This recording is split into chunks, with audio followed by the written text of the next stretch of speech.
자, 하나님께서 우리 주신 말씀은 누가복음 2장 1절에서 7절까지입니다. 1절에서 7절까지입니다. 우리 아이들, 어른들 먼저 읽고 아이들 읽겠습니다. 어른들 먼저 읽겠습니다. 시작. 그때 가이사라 아우구스토가 영을 내려 천하를 다 호적하라 하였으니 이 호적은 구레뇨가 수리아 총독이 되었을 때에 처음 한 것이라. 모든 사람이 호적하러 각각 고향으로 돌아가매 요셉도 다윗의 집 족속이므로 갈릴리 나사렛 동네에서 유대를 향하여 베들레헴이라 하는 다윗의 동네로 그 약혼한 마리아와 함께 호적하러 올라가니 마리아가 이미 잉태하였더라. 거기 있을 그때에 해산할 날이 차서 다 같이 읽겠습니다. 첫 첫 아들을 아들을 낳아 낳아 강보에 강보로 싸서 싸서 구유에 구유에 뉘었으니 뉘었으니 이는 여관에 있을 곳이 없었으리라. 아멘. 할렐루야. 아멘. 예, 오늘은 우리에게 평안을 주시려고 예수님 오셨습니다라는 제목으로 여러분과 은혜의 말씀 나누겠습니다. 다시 우리를 위하여 우리에게 평안을 주시려고 예수님 오셨습니다. 우리에게 평안을 주시려고 예수님 오셨습니다. 우리의 평안을 주실 예수님 오셨습니다. 예, 타자치 시간 드릴게요. 첫 번째는 진정한 평화의 왕 예수님 왔다는 것과 두 번째는 예수님 오신 것을 보시면요, 아우구스트의 영혼을 통해서, 그러니까 이때 왕이었습니다. 왕이 갑자기 뭐라 했냐면 너네들 고향으로 고향으로 돌아와서 거기서 인구수를 조사할 거야. 그리고 거기에 맞는 세금을 낼 거야. 그래서 전부 다 고향으로 돌려 보냅니다. 이집트에서는 실제적으로 14년에 한 번씩 개수를 했다고 얘기합니다. 동일하게 그런 주기로 했는지 아닌지 알 수는 없지만 그들에게 다 돌아가라고 얘기했는데, 이때 마리아와 요셉은, 그러니까 예수님의 엄마와 아빠는 베들레헴으로 가게 됩니다. 근데 성경에서는요, 예수님이 베들레헴에 태어날 거라고 미리 예언했습니다. 예언의 성취인데 정말 우연 속에 하나님의 그 필연적인 연결이 이곳에 있었습니다. 그래서 두 번째는요, 우연 속에 필연이 있다. 세 번째는요, 예수님이 말구유에서 태어납니다. 보시면 볼까요? 7절에 보시면 첫 아들이나 강포에 싸서 구유에 누웠으니, 말구유거든요. 말이나 소나 우리 얘기하는 외양간 같은 곳에서 예수님이 태어나십니다. 그래서 예수님의 겸손에 대해서 오늘 말씀을 통해서 나누려고 합니다. 자, 먼저입니다. 진정한 평화의 왕이 누구인지에 대해서 알아보겠습니다. 우리 1절을 보시면 그때 가이사 아우구스토가 영을 내려 천하를 다 호적하니라라고 얘기하고 있습니다. 가이사 아우구스토가 로마의 황제입니다. 가장 로마 형제들 여러분 아시는 분 있습니까? 네로, 또 콘스탄티노, 또 이 정도만 알면 됩니다. 맞죠? 뭐 더 이상 우리 인생에 뭐 큰 도움 된다고 다 알겠습니까? 근데 이분은 꼭 외워야 돼요. 아우구스토는 꼭 외워야 됩니다. 왜냐하면 로마에서 팍스 로마라 부르거든요. 팍스 로마라는 뜻 아시는 분 있습니까? 여러분 없으니까 제가 또 유식한 척 해야 되겠죠. 예, 팍스 로마, 평화의 로마라 얘기합니다. 네. 평강의 로마를 누가 만들었냐면 바로 가이사 아우구스토가 만들었어요. 이 당시 굉장히 전쟁이 심했는데 이때 어디를 먹냐면요, 이집트를 먹습니다. 그 내용을 좀 얘기하자면 이제 우리 암흑길에 얘기하는 말라기에서 이스라엘 넘어가는 이 시대인데, 그때 가장 위대한 왕 알렉산더 대왕이 이 로마 지역에 모든 걸 다 통일합니다. 근데 갑자기 알렉산더 대왕이 일찍 죽게 됩니다. 오늘 너무 산만하네요. 자, 지호야, 너무 커져 있어. 앉아. 엄마 옷 입으니까 아빠 옷인지 모르겠지만 엄마 옷 같은데 앉아. 앉아. 그래, 앉아줘. 알렉산더가 죽게 됩니다. 죽게 되고 난 뒤에 갑자기 죽어서 장군 4명이 그 나라 4개를 통치하게 돼요. 큰 나라를 통치. 그리고 어떻게 해서 전부 다 이제 다 끝나고 아우구스토랑 이제 여러분 잘 유명한 이집트의 최고의 여왕 누구죠? 오! 지금 하나 가져. 어떻게 클레오파트라를 알아? 지금 당황했어. 어른 쪽에 나올 텐데 네가 나와가지고 우리 뭐 무슨 책을 봤어? 원래 아는 거야? 혹시 뭐 근처에 뭐 친척 중에 설민석 있어? 아니야? 알았어. 클레오파트라가 있는 이집트와 큰 충돌이 나게 됩니다.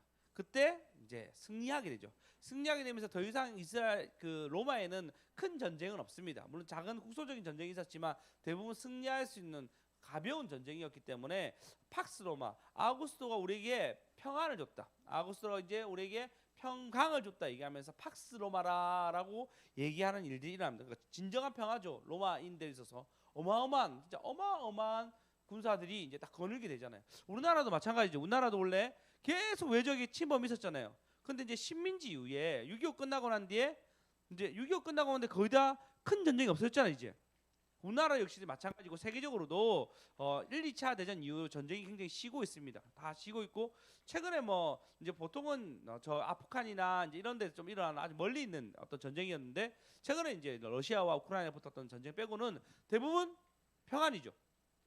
평안이잖아요. 우리나라는 역대 가장 인류 우리나라가 생기고 난 뒤 단군 이래의 가장 평화로운 날들을 보내고 있잖아요. 안 그렇습니까? 진짜 안 그래요? 안 그래요? 맞잖아요. 저희 어머니 때만 해도 민주화 운동 엄청 심했잖아요. 제 때는 우리 어머니 아버지가 데모하지 마라고 얘기했던 게 기억이 나요. 우리 형님한테. 근데 지금은 그런 일 없잖아요, 여러분. 생명이 위협되는 막 안기부나 이런 거 있어가지고 갑자기 끌려가가지고 뭐 그런 일도 없잖아요. 이제 민주화가 많이 되어가지고 우리 대통령도 욕할 수 있는 자리입니다, 맞죠? 예전에 대통령 욕하면 끌려갔어요. 지금 그런 일도 없습니다. 아주 평화로운 시간을 보내고 있어요. 근데 이때 평화는 어떤 평화일까요? 로마인에게만 해당되는 평화입니다. 이때 평화는 팍스 로마니까 로마인들에게만 이 평안이 그들에게 머물렀어요. 그 로마인들만 누릴 수 있는 평안이었어요. 반대죠. 러시아가 지금 우크라이나 침략했어요. 물론 전쟁 중에 계속 있었지만 러시아가 편하려고 우크라이나 공격한 거잖아요. 좀 자세히 보면요. 원래 우크라이나에 핵이 있었거든요. 근데 그 핵을 폐기하게 돼요. 유럽연합에서 폐기해라. 만약 전쟁이 일어나면 우리가 도와줄게 했는데 폐기하게 됩니다. 실제로 전쟁이 일어났어요. 근데 그들은 평화를 외치지만 그리고 평화를 외치고 러시아가 싸우면 도와준다 얘기했지만 막상 실제로 도움을 주지는 못합니다. 자기네 평화를 위해서 어쩔 수 없이 우크라이나가 희생되는 거죠. 그리고 러시아도 러시아의 평화를 위해서 우크라이나를 침략한 거고 자기의 것을 위해서 팍스 그러니까 평화를 얘기한 것이 대부분입니다. 이때도 마찬가지죠. 로마인들이 많았을까요? 아니면 로마인 아닌 사람도 많았을까요? 아닌 사람 훨씬 더 많았죠. 안 그렇겠습니까? 일본인이 일본의 평화를 외치면서 한국을 침략했습니다. 중국도 먹었습니다. 필리핀도 먹었습니다. 일본이야 편했겠죠. 근데 나머지 나라 어떻죠? 고통당합니다.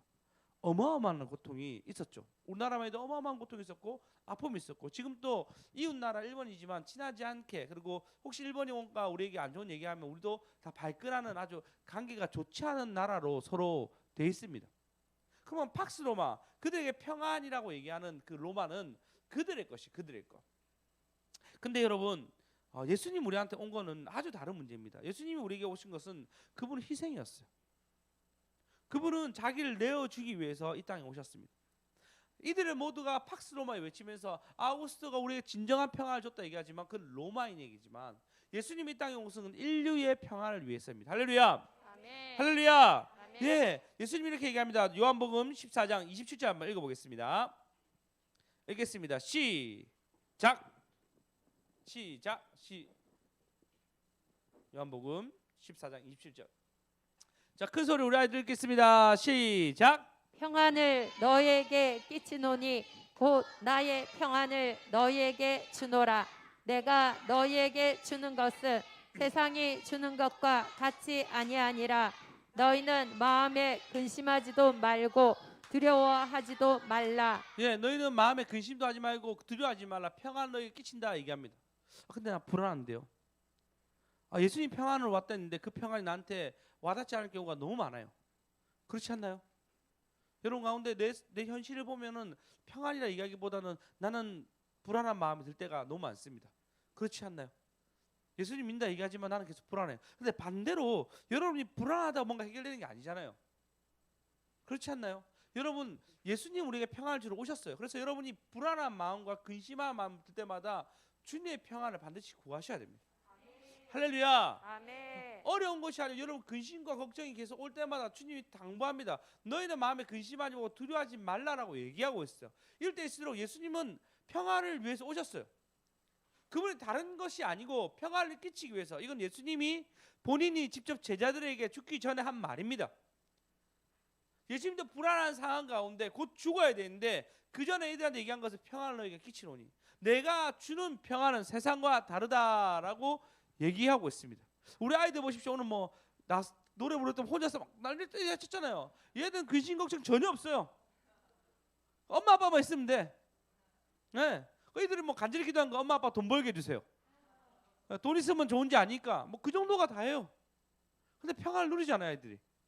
여러분 불안한 것들이 아이들한테 불안한 마음을 정화가 돼서 어머니 더 이상 염려하지 마십시오. 제가 크면은 뭔가 좀 빵 터질 수 있도록 제가 잘 준비하겠습니다. 이렇게 합니까?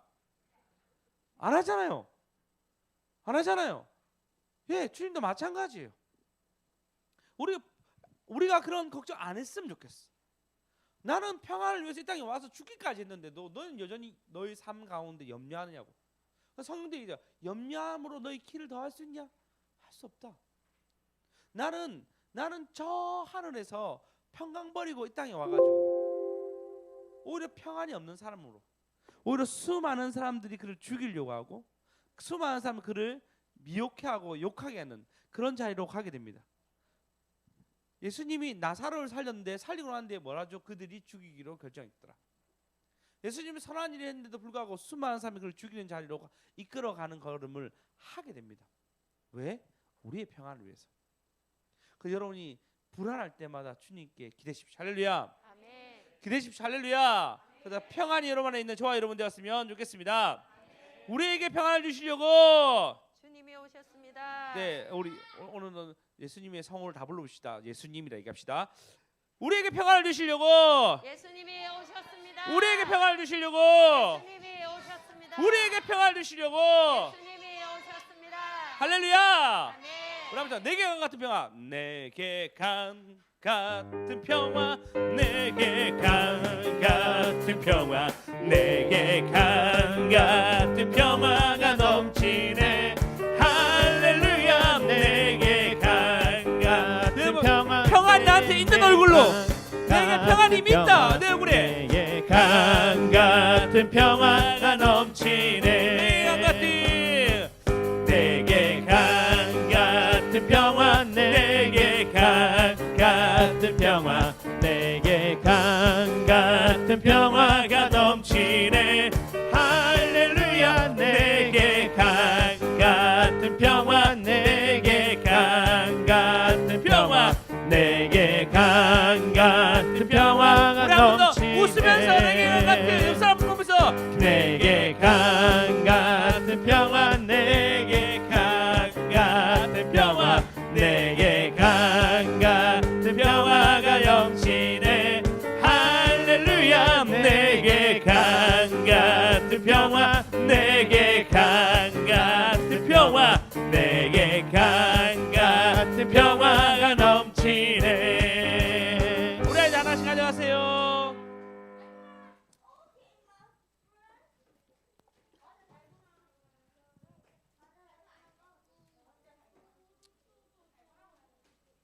참 우리가 찬양을 자주 부르는 거는 일단 우리 안에 기쁨이 있는 것도 있지만 우리 아이들을 위한 겁니다. 여러분 꼭 기억하셔서 찬양에 시험 들지 마시고 우리 아이들을 위해서 부른다 생각해 주셨으면 좋겠습니다. 그럼 두 번째입니다. 우연 속의 필연에 대해서 얘기할 건데요. 3절을 보시면 모든 사람들이 호적하러 각각 고향으로 돌아가매라고 얘기하고 있습니다. 모든 사람이 호적하러 자기를 등록하러 각각 고향으로 돌아가매. 4절을 보시면 요셉도 다윗의 집 족속으로 갈릴리 나사렛 동네에서 유대를 향하여 베들레헴이라는 동네로 가게 됩니다. 그 약혼한 마리아도 호적하러 올라가게 됩니다. 그러면 누구도 올라갔다고요? 또 누구 올라갔다고요?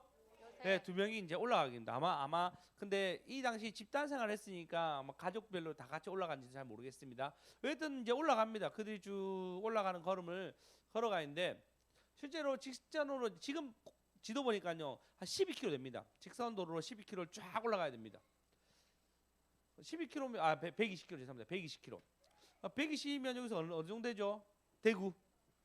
대구까지. 그리고 보통 성인이 한 33km에서 30km 정도를 걷는다 얘기합니다.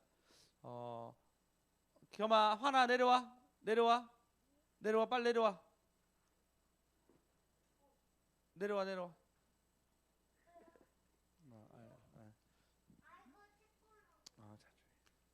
우리 애들 너무 책 본다 예배를 요즘 안 드리고. 자, 올해까지 내가 봐줄게. 내년부터는 책을 다 채워주시고 읽어주시죠. 알았죠? 자,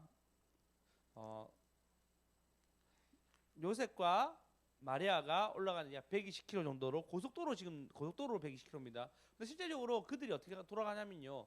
그 당시 사마리아가 있으면 사마리아를 거쳐 지나갑니다. 돌아간단 말이야. 돌아가면은 한 30km 가까이 됩니다. 20km에서 30km. 그 정도에 된 거리를 가게 됩니다. 그러면 적어도 일주일 정도는 걸어야 되는 거리입니다. 그 거리를 마리아와 같이 갑니다. 보통 지금 정서로서는 우리 아내가 만삭이면은 데리고 갈까 안 데리고 갈까요? 안 데리고 가죠. 그 욕 들어먹을 시기잖아요. 이때는 불가능하잖아요. 근데 이 당시에는 두 가지 설이 있습니다. 하나는 여자애들도 세금을 냈어요. 그 여자도 호적하러 가야 되는 거예요. 두 번째는 경로가 있는데 예수님 아이가 잉태하면요. 잉태하고 난 뒤에 아이를 데리고 성전으로 가야 됩니다. 그리고 성전에 감사하다라고 세를 내야 되는데 그게 베들레헴과 예루살렘은 가까웠습니다. 그러니까 간 김에 8일 만에 할례 받고 글로 가면은 딱 맞는 동선이긴 동선인 거예요. 그러니까 여러 가지 감안해서 갈 만한 이유는 너무나 많았습니다. 그래서 둘이가 그 걸음을 가게 됩니다. 근데 이 간 것은 정말 우연이잖아요. 왜냐하면 아우구스토가 호적하라는 거예요. 그러니까 만삭인 여자가 가는 건 쉽지 않겠지만 놓고 가기 더 편하잖아요. 근데도 그렇게 가게 된 것은 이미 예언이었어. 왜 그러냐면요. 마가복음 5장 2절에 미가서 5장 2절에 보시면 예수님이 어디서 난다라고 얘기합니다. 우리 다 같이 읽어봅시다. 미가서 5장 2절. 자, 읽겠습니다. 시작. 베들레헴 에브라다야, 너는 유다 족속 중에 작을지라도 이스라엘을 다스린 자가 내게로 나올 것이라. 그의 근본은 상고에 영원에 있느니라. 아멘.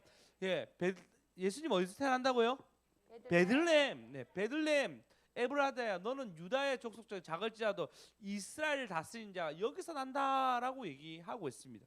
그러니까 베들레헴에서 나야 되는데 예수님이 베들레헴에 가야 되는 거예요. 베들레헴에 가야 되는 거예요. 자, 우리도 그렇죠. 우리 세계적인 것처럼 그러니까 미국의 영주권을 따려 못해죠. 애를 미국에서 낳으면 돼요. 자연스럽게 따게 됩니다. 우리나라는 어떤지 잘 모르겠지만 어쨌든 미국에서 놓으면 됩니다. 그와 똑같이 예수님이 뭐라 했냐면 날 장소를 얘기하는데 베들레헴이에요. 물론 이때 이 당시의 사람들은 뭐라 생각했냐면 베들레헴에서 태어났다가 베들레헴에서 키워준 사람을 생각합니다. 그렇게 생각했단 말이에요. 근데 예수님은 여기서 났을 뿐이지 주로 어디서 사시죠? 나사렛. 자랄 때 어디서 좀 계시죠? 애굽에 좀 있다가 다시 이제 가시는데 그건 다음에 또 설명해 드리겠습니다. 그랬더니 예수님은 베들레헴에서 태어나야 됩니다. 이미 그렇게 예언이 되어 있어요. 근데 이 예언이 하나님 어떻게 이루시냐면요. 아우구스토 칙령, 너희는 각기 고향으로 들어가서 인구수 셀 거야라고 얘기합니다. 그 얘기가 이루어지는 것이 이 말씀이었어요. 그러니까 아우구스토가 그 우연히 그렇게 했을지 몰라도 그것은 필연이 되었어요. 할렐루야. 아멘. 마리아가 그럴 수밖에 없게끔 만들어진 것이 바로 이 일입니다. 아멘. 할렐루야. 아멘. 예, 여러분 우리가 성경을 이렇게 하면 사람이 마음으로 자기의 길을 계획할지라도 그 걸음을 인도하는 자는 여호와시니라. 아멘. 잠언 16장 9절입니다. 한번 그 절 읽어봅시다. 우리 아이들도 잘 읽어보자. 알았지? 너희들이 마음이 계획할지라도 그 걸음 인도하시면 주님이시여. 자, 아이들 읽겠습니다. 아이들 같이 시작.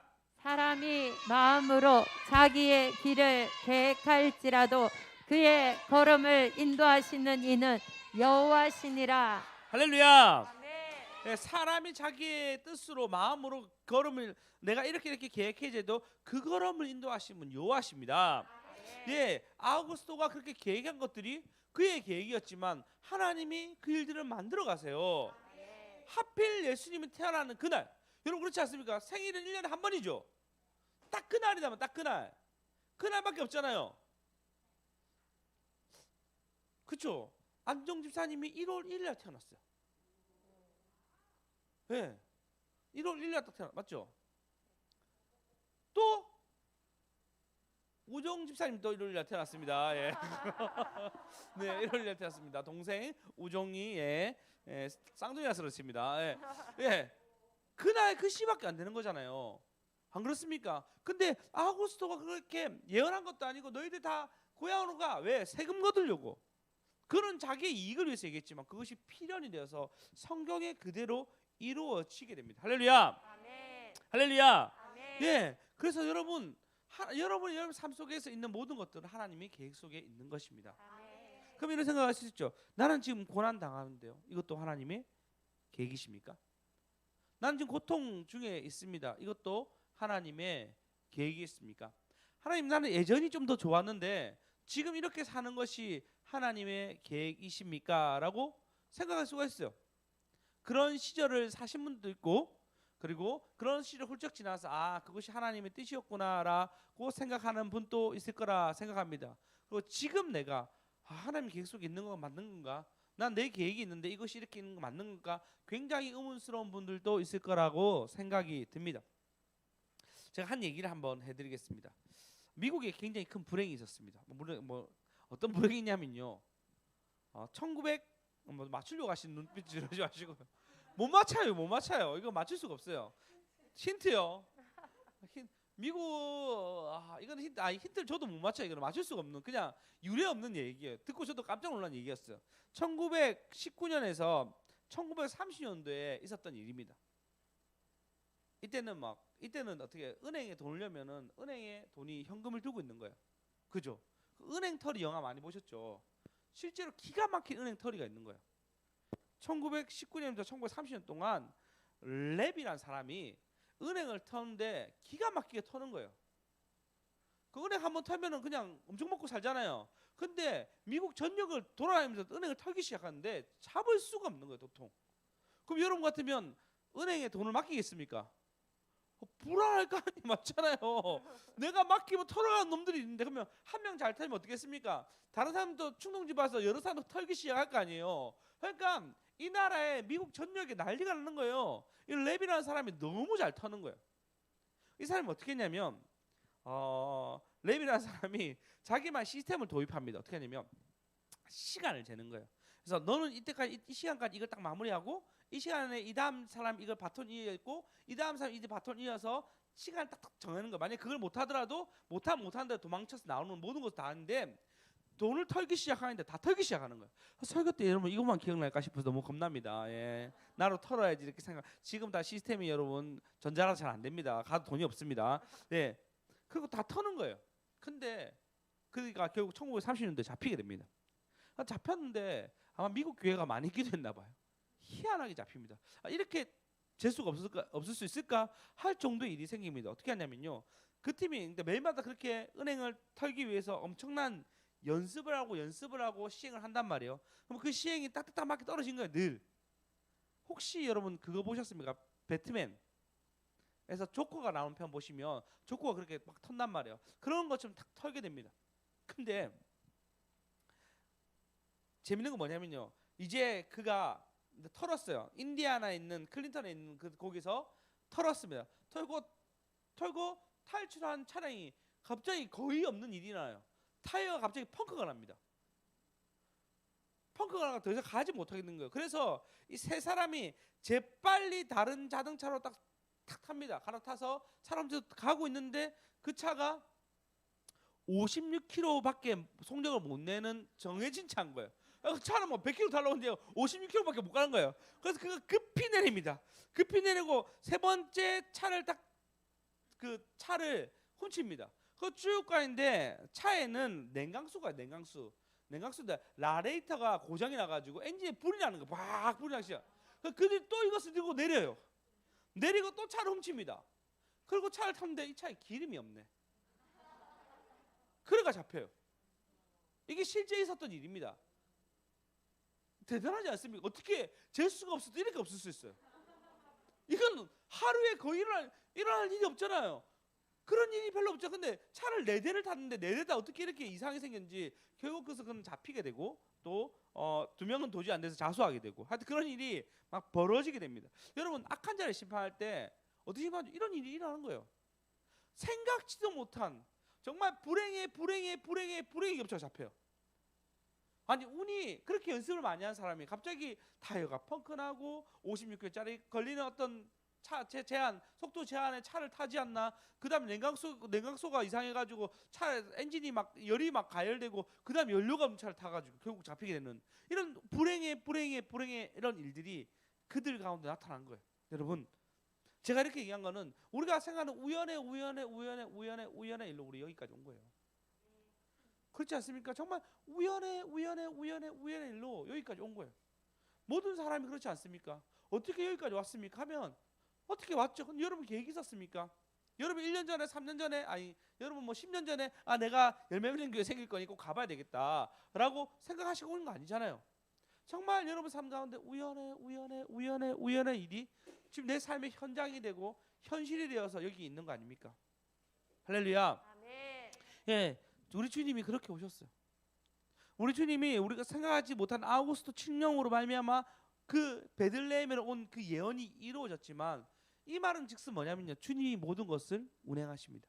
아멘. 모든 것을 주님이 주관하십니다. 아멘. 그가 말하면 반드시 성취하시고 아멘. 그가 이루어진다 얘기하면 반드시 이루어지고 하나님이 이 백성을 패하게 하는 것이 하나님의 뜻입니다. 할렐루야. 아멘. 할렐루야. 그래서 우연 같지만 필연 속에 우리는 있는 거예요. 그래서 제가 처음 하늘문 갔을 때 오정님 노래를 부르는데 뭐냐면 손을 잡고 옆 사람 손을 잡고 전혀 모르는 사람 손을 잡고 우리 만남은 우연이 아니야 이걸 불렀어요.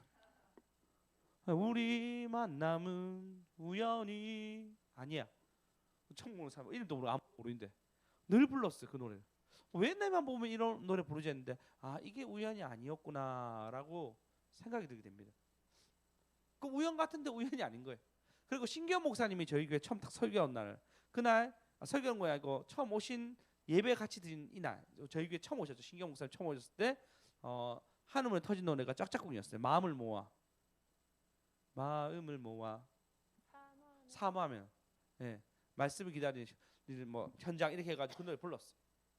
우연 같아도 하나님 필연으로 우리를 인도하여 주십니다. 아멘. 할렐루야. 세 번째입니다. 예수님은 인간이 겪을 수 있는 모든 것을 겪으신 분입니다. 오늘 본문에 보시면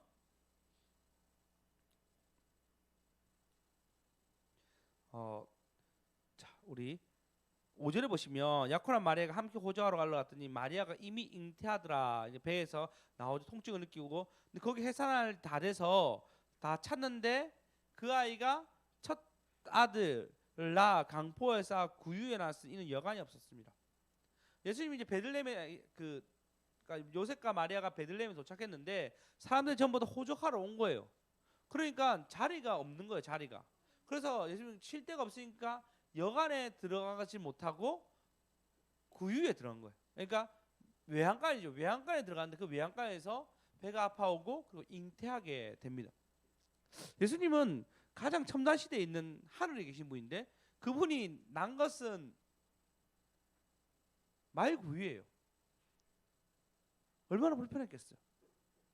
그리고 여러분 말구유라는 얘기 들어본 적 없죠? 어떻게 사람이 그런 데서 나요? 21세기에 사는 사람 우리로서는 상상도 하지 못합니다. 혹시 조리원에서 나신 조산원인가요? 나신 분 있습니까? 병원에서 났다. 병원. 나 병원에서 났다. 주위에서도 병원에 집에서 났다. 저도 집에서 났죠. 어머님 집에서 났다. 저희 때만 해도 집에서 하시면 많았습니다. 좋은 사람 집에서 났고 조산원 났고 조산원 좀 나은 병원 여기는 집 저희 때 본 대부분 집 다 그렇게 났어요. 그거 탯줄을 뭐 대부분 이제 뭐 시어머니가 잘라주죠 뭐 저렇게 제 배꼽은 시어머니가 만든 시어머니죠. 이거 제 할머니가 만든 배꼽이 되는 거죠. 그렇게 되는 거예요. 근데 그 정도인데 지금 떠난 곳이 어디냐면 고향이긴 고향인데 아버지의 고향인지 할아버지의 고향인지 알 수 없는 그곳에 가서 거기서 호적해서 그리고 말구유에서 예수님이 나오게 됩니다. 그럼 뭐냐면 예수님이 모든 인간의 고통을 다 겪었다는 말입니다. 예수님은 가장 부유하신 분이지만 가장 모든 것을 가진 분이지만 인간의 고통을 모두 당하게끔 예수님은 먼저부터 왕으로 오신 게 아니고 말기 위해서 오는 것들을 선택하게 됩니다. 그래서 주님은 우리의 모든 고통을 압니다. 가난한 경험도 알고요.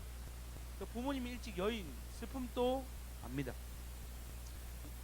사람의 배신도 알고요. 권력도 알고, 권력의 무서움이죠. 결국 권력 때문에 돌아가시니까 모든 사람의 비방도 압니다.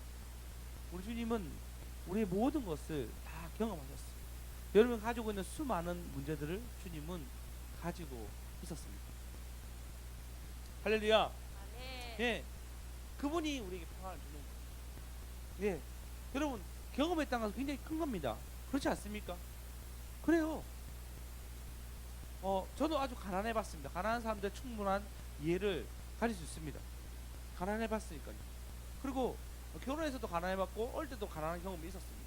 어릴 때는 단칸방에 맞죠 어머님 살았잖아요. 살아서 다들 그렇게 살았겠지만 그렇게 다 가난한 시절에 가난하게 살았어요. 수연쌤 마치 안 그런 것처럼 그렇네요. 역시 우리 수연쌤. 아, 구윤 선생님. 네, 알겠습니다. 전 늦게 대학을 갔습니다. 진로에 대한 굉장히 고민도 있었고 늦게 대학 갔습니다. 그래서 진로를 늦게 선택하는 사람에 대해서 굉장히 많은 이해를 가지고 있습니다. 그건 늦게 뭔가 다 늦게 하게 되니까 그 늦게 한 것 때문에 에 대한 어려움이 있거든요. 나이 때 해야 되는데 못하는 것들에 대해서 그런 것에 대한 마음도 있습니다. 뭐 사업도 해봤습니다. 뭐 그리고 인테리어도 해봤어요. 아버지가 인테리어니까요. 몸에 고된 것도 알고 뭐 여러 가지 제 살아오면서 40살 되면서 많은 경험도 있잖아요. 그 많은 경험들이 저에게 다른 사람에게는 충분한 위로가 되기도 하고 다른 사람들에게 나눌 수 있는 거리가 되기도 합니다. 물론 사람들이 저희 태도를 보고 많은 사람들이 저에게 독자가 아니냐 외동이 아니냐라고 몇몇 사람들 얘기하지만 전 동생이 있는 예, 장남으로서 태어났습니다. 참고로 기억해 주시기 바랍니다. 네, 경미 사모님이 한번 유산한 적도 있었습니다. 예, 다들 모르셨죠? 유산한 적도 있었습니다. 그런 일들이 임신했다가 바로 유산한 적도 있었어요. 쌍둥이 키우고 그런 일도 있었어요. 자녀를 늦게 가진 것도 잘 알고 있고요. 여러 가지 경험들이 저에게 있습니다. 그러면 이것이 나의 목사로서의 권위가 나타날 때도 있고 그리고 다른 사람들 공감할 수 있는 무기가 되기도 합니다. 동일하게 예수님은 이 제가 조금 알고 있는 거죠. 40살 조금 아는 거죠. 근데 예수님은 33년 이 인생을 사시면서 이거보다 훨씬 더 많은 경험들과 많은 어려움들을 가지고 오셨어요. 그런 분이 우리를 사랑해주고 그런 분이 우리를 공감해주고 그런 분이 우리를 위로해 주시는 것입니다. 네. 할렐루야. 아멘. 그분이 바로 우리에게 평강을 주십니다. 아멘. 할렐루야. 예, 우리에게 평강을 주시려고 예수님이 오셨습니다. 예수님 오셨습니다. 우리에게 평화를 주시려고. 예, 주님은 평강을 주시려고 본인은 거절당해요. 바리새인에게도 거절당하고 공회원에게도 거절당하고 심지어 빌라도에게도 거절당하고 마지막은 하나님께도 거절당하면서 우리에게는 평안을 줬어요. 여러분 재정 때문에 걱정되고 거절당하고 내가 어떤 직장에서 거절당하고 수많은 것도 있잖아요. 근데 예수님이 충분히 다 당하시면서 우리에게 평안을 전달해 주십니다. 할렐루야. 아멘. 주님은 역사의 주관자입니다. 모든 것은 우연이지만 처럼 보이지만 필연적인 움직임 속에서 하나님 역사하십니다. 가장 좋은 시기에 예수님이 오셔서 2000년 전에 이 땅에 오셨습니다. 그 우리에게 평안을 전달해 주십니다. 아멘. 베드로가 그 이 평안을 전달해 준다는 것은요, 여러분 그 하나님의 타이밍이에요. 이 모든 것을 만드신 하나님이 우리 우연에 얘기했지만 하나님은 기가 막힌 타이밍을 아시는 거예요. 베드로가 수십 번 그물을 던졌는데 그래 아무것도 잡히지 않았습니다. 그 아무것도 잡히지 않는 그날 새벽에 예수님이 베드로에게 찾아와서 깊은 곳에 그물을 던져라고 했어요. 기가 막힌 타이밍이 아닙니다. 나인상인 가부가 자기의 사랑하는 아들, 가부가 사랑하는 아들이 죽었어. 이제 진짜 완전 참 가부가 되는 거죠. 그 아들이 죽은 슬픔이 얼마나 컸겠어요. 그 슬픔 때문에 울면서 지나가는 그 행렬 앞에 그 순간에 예수님이 탁 거기 계십니다. 그 죽은 자를 살리십니다. 여러분 하나님의 타이밍은 우리가 생각한 타이밍보다 훨씬 더 기가 막힙니다. 훨씬 더 멋있습니다. 아멘. 예, 하나님 그런 타이밍으로 정확하게 우리에게 찾아오셨어요. 아멘. 예수님 누구보다 겸손하신 분입니다. 제사장들에게는 거친 말로 그들에게 죄를 지적하지만 내가 죄인임이 연약합니다. 나는 주님이 필요합니다. 얘기하는 그들에게는 아주 겸손한 눈빛과 아름다운 말과 용서해주는 언어로 그들을 포옹해주고 이해해주고 그들의 아픔을 공감해주는 분이 바로 우리 예수님입니다. 그분이 우리에게 평강을 전합니다. 네, 여러분의 평강이 이번 한 주죠. 예수님 오신 날인데 이 평강이 여러분 가운데 오늘도 내일도 모레도 그리고 예수님 오시는 그날까지 계속 있는 저와 여러분 되었으면 좋겠습니다. 우리 주님께 나옵시다. 찬양할 건데 당신은 시간을 두고 찬양할 건데요. 보시면 당신의 가사를 띄워주셨습니까? 당신은 시간을 두고 예수님 오신 거예요. 이 땅에 오셨습니다. 우리 없는 하늘 원치 않아. 우리가 죽으면 지옥 가니까요. 우리가 없는 하늘을 원치 않아서 우리 삶에 주님이 찾아오셨습니다. 자신의 평안 버리고 우리에게 평안을 주셨습니다. 가장 낮은 구유로 오셔서 우리 삶에 오셨습니다. 그래서 하나님은 뭐 하시냐면요, 하나님은 우리와 영원히 함께 하시고요, 꿈이 없는 우리에게 그 나라를 보여주십니다. 연약한 우리에게 친구가 되어주십니다. 힘없는 우리에게 인생을 위로하여 주십니다. 우리 한번 찬양하시면서 시간 주님께 나왔으면 좋겠습니다.